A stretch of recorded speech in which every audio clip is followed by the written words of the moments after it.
Thanks to Sherry's Berries for sponsoring this update. Treat your mother or treat yourself to delicious dipped strawberries starting at just $19.99 plus shipping and handling when you visit berries.com, click the radio icon, and use our code THEKNOW. Welcome to The Know, I'm Ashley. Last week, gamers spotted some job listings that indicated Microsoft is officially working on the next Xbox hardware, whatever that is, and it looks like we've got some more sources saying the same thing. Not only that, but we might also have a timeline on when we can expect it.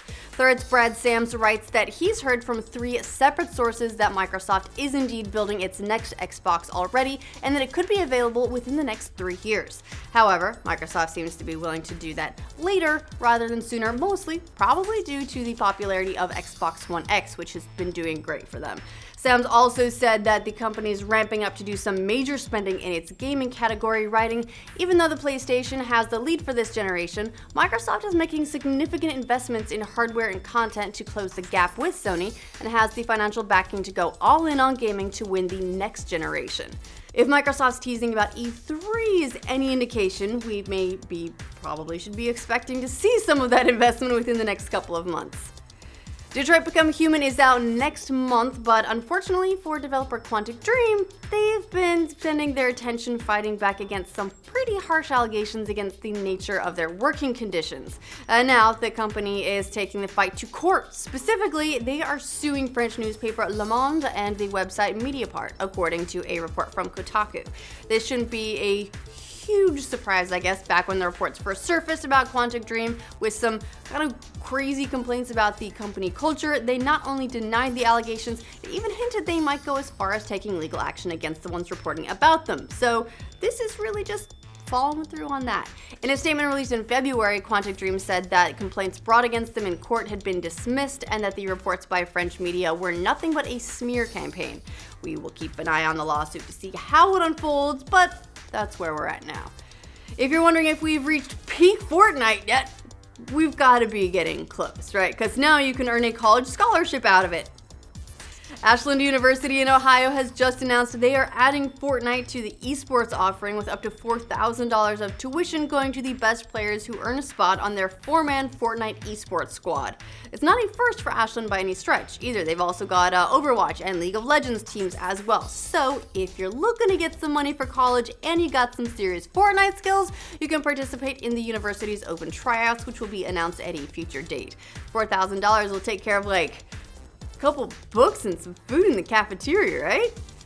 Final Fantasy VII Remake is back in the news again today, thanks to a conversation with the game's art director and Final Fantasy VII alum Shintaro Takai. In a new interview with CG World, thanks for the translation, Silicon Era, Takai talks about why they didn't just refresh the graphics and call it a day. Takai said it mostly comes down with wanting to infuse the game with more depth of feeling and more thought about why everything exists in it. He told CG World, while it can't be something that will make fans of Final Fantasy VII feel like something is off, we can't just simply increase the graphics quality either. I want us to make it with deep thoughts.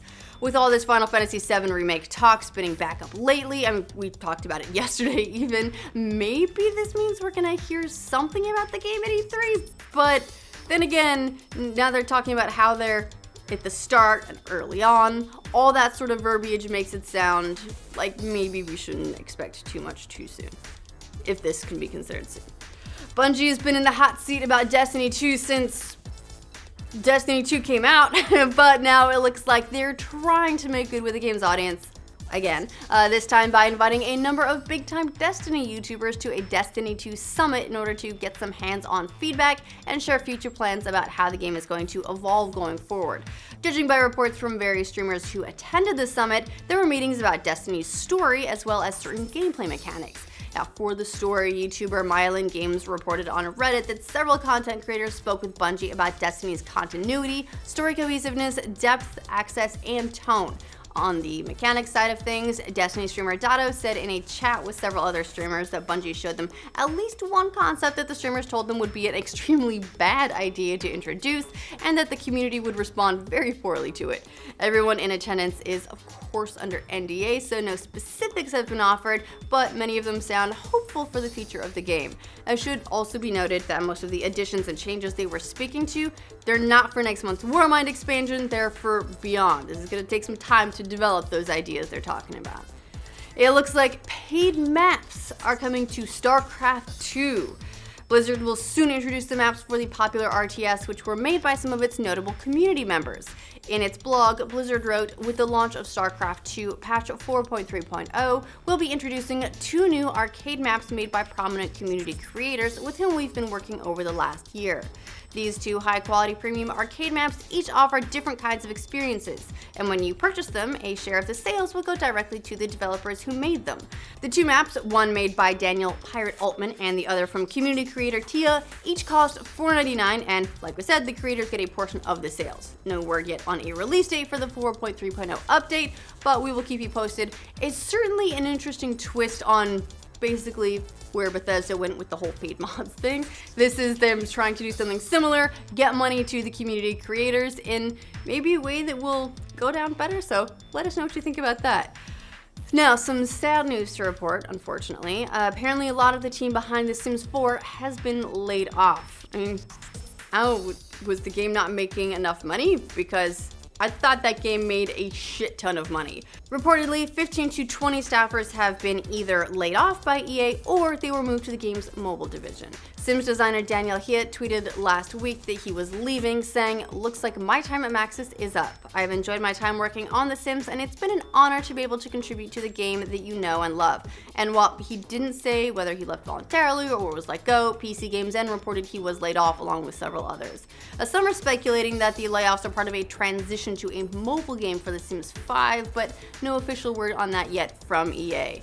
It seems kind of like a weird move on EA's part because The Sims makes so much money.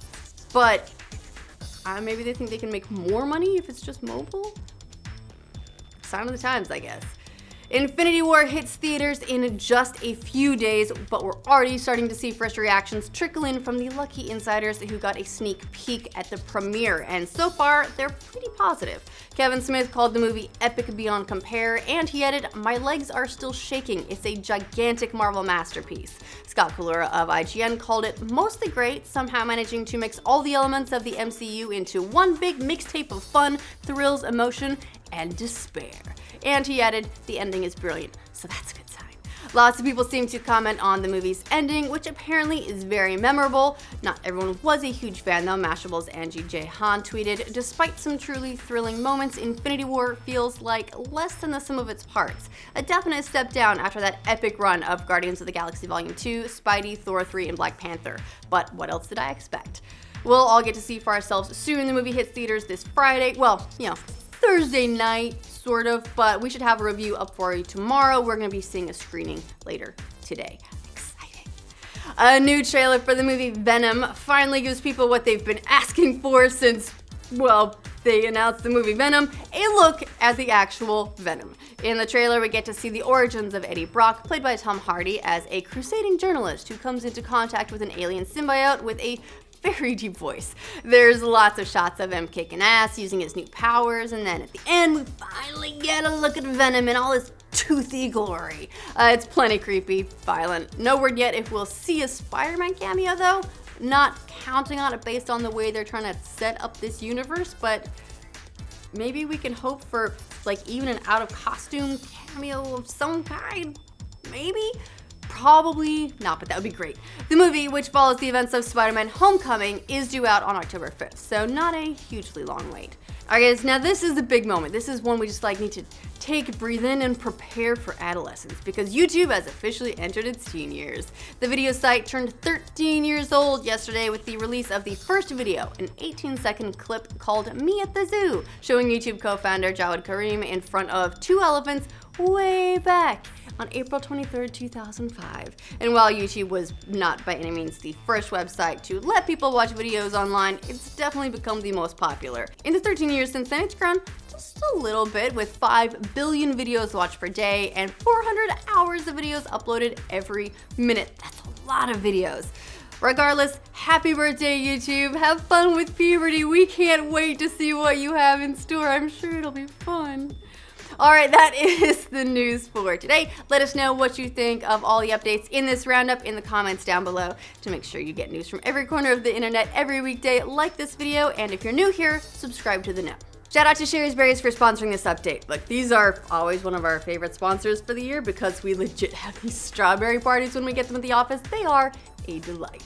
And now that Mother's Day is coming up, they've got a special offer on. You can send your mother fresh chocolatey dipped strawberries starting at $19.99 plus shipping and handling, or you can get real ambitious and double the berries for an additional $10. They've got a bunch of different ones as well. So they've got a white and milk, dark chocolatey ones, or there's ones with chocolate chips or covered in nuts or drizzles. And if your mom isn't into strawberries but does like a nice treat, because, you know, who doesn't? They've also got cake pops, cheesecake bites, chocolate truffles. I mean, just listing it off is kind of giving me cravings, so I need a fix. But remember, Mother's Day is May 13th, so get your gifts sorted out early. Visit berries.com, click the microphone icon, and use our code THEKNOW to get berries starting at $19.99 plus shipping and handling, or double the berries for additional $10. You can always send